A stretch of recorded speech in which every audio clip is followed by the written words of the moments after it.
Hello everyone, and this is my review for WWE NXT on February 1st, 2017. I don't know why I was about to say second, but it's first.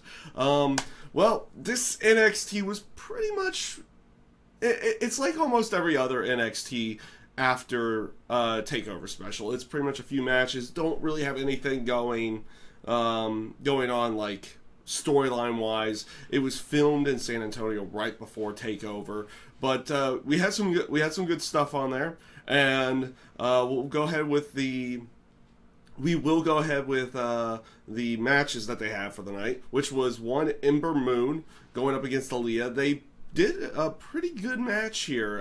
It's not.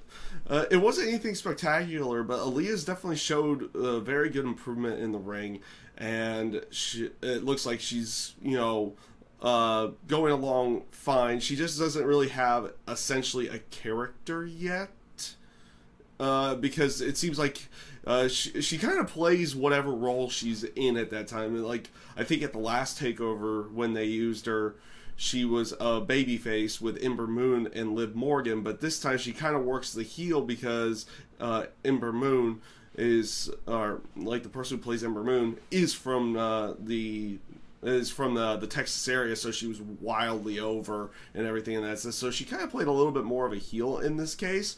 I thought they put on a decent match, and it came off rather well in that sense. Ember Moon goes over with the Eclipse, and like I said, Aaliyah's looking like she's getting better in the ring. And we really don't know much on promo skills or anything on that side, but at least in-ring wise, she's getting a little bit better.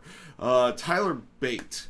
If you didn't watch the UK tournament, Tyler Bate won the UK tournament, becoming the first WWE UK champion.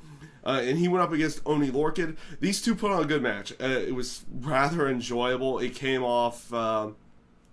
It just came off like the typical style that you would assume from Oni Lorcan at this point, where it's kind of hard hitting, and Tyler Bate having to counteract all of that throughout the entire match. I thought they put on a good match with Tyler Bate going over with Tyler Driver 97.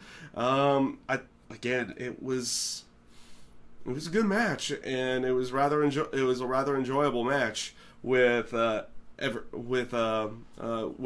I'm glad that they were able to show off the UK champion in some way, shape, or form on WWE television outside of what the UK tournament was. So with that being said, like I said, it was a good showing. I thought it was a rather enjoyable match, and it came off rather well.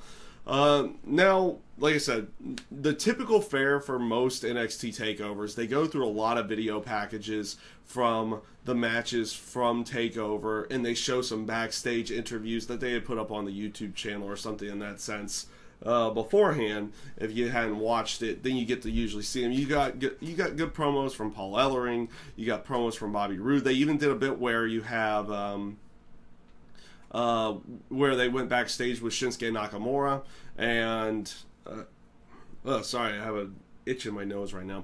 They went backstage after the match with Shinsuke Nakamura, and you have Triple H looking at him and everybody looking at him, and you also had Chris Hero, or I think they're going to call him Cassius Ohno still, there as well, trying to console him after the match and with the knee injury and everything. And that's they're going to play. I think they're going to play up this knee injury for a good chunk of time. And it'll be interesting to see when they bring Shinsuke back in there for a rematch, or if they do bring him back in for a rematch in any way with Bobby Roode. But you also had a promo from Asuka in there where they even make mentions, like after the Fatal 4-Way, like, hey, Ember Moon has made it clear that she wants to challenge you next, be the next challenger, and you have Asuka just like brush it off as like, she works here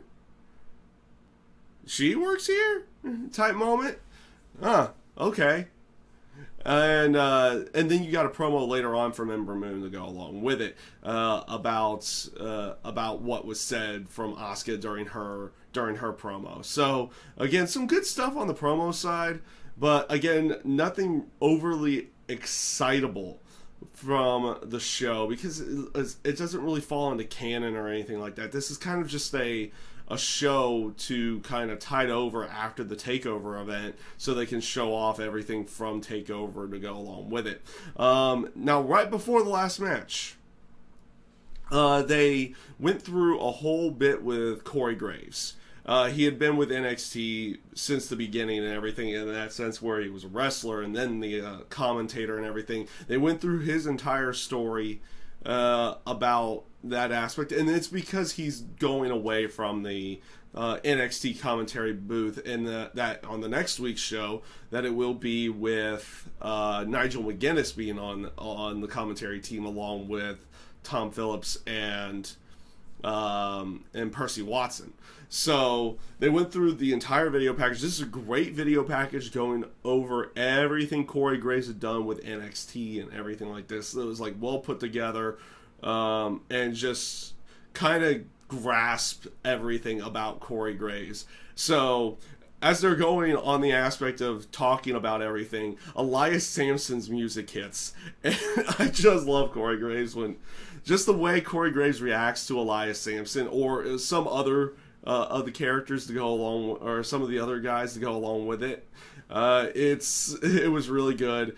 I love how he's trying to make it seem like he was super unhappy that it was going to be Elias Sampson's a match that he would call last, and it's like right before he was about to sing his song, No Way Jose's music hits, and it was kind of a funny bit to go along with everything. Now for the match with No Way Jose and Elias Sampson, not a bad match. Decent match between the two of them. They put some good stuff together. Sampson, albeit like the character is a heat magnet at this point, he's pretty good in the ring, and No Way Jose has shown some pretty good stuff as well. They had a little bit of sloppiness like towards the beginning of the match, but that kind of gets superseded through the rest of the match, because they did a pretty good job in this match. It was a decent match and a good way to go out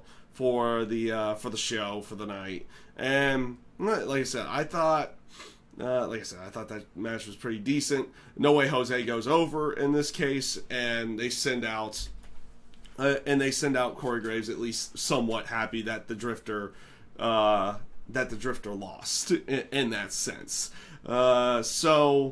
And that was kind of more of the other focus of the show. They did a lot with Takeover, and then of course they had a lot of focus on this being Corey Graves' last night on the NXT commentary team, as he's gonna just focus on main roster stuff now. He's not gonna be pulling essentially double duty on the NXT and the main roster on the Monday Night Raw side. So that was the main focus of the show. The show itself, the matches were at least decent, with Tyler Bate and Oney Lorcan was a good match to go along with, and they showed off some good promos with what I thought were some pretty decent to good promos with everything after the NXT Takeover. You even had a promo from Sanity right afterwards to go along with after their match. They also did a bit with Ty Dillinger talking about his Rumble appearance and everything in that sense to go along with it. So it was pretty much more of a promo show, and you had a couple decent matches and a good match with Tyler Bate and Oney Lorcan. Ember Moon and Aaliyah did a decent match, and like I said, Aaliyah seems like she's getting a little bit better in the ring. No Way Jose and Elias Sampson was also a decent match to go along with. So with that being said, guys, that is my review for WWE NXT this week. I thank you guys for watching, and I hope you have a great day.